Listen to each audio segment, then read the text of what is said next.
Per prima cosa tosto la frutta secca, mandorle, pistacchi, nocciole e pinoli.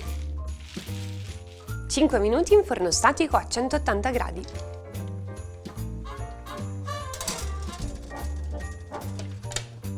Verso la frutta tostata sul tagliere,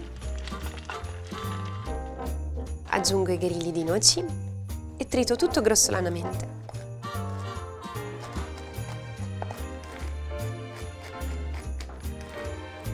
Trasferisco il trito in ciotola e unisco il sesamo, una mescolata e possiamo passare ai fornelli. In un pentolino verso l'acqua, zucchero e succo di limone. Do una mescolata e faccio cuocere finché lo sciroppo non raggiungerà 140 gradi.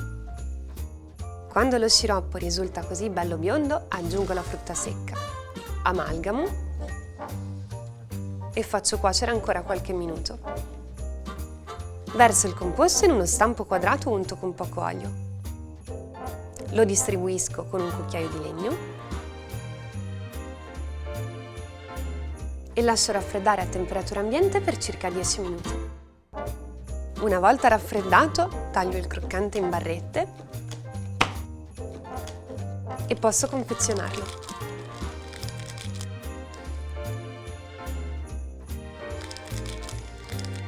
E buon appetito!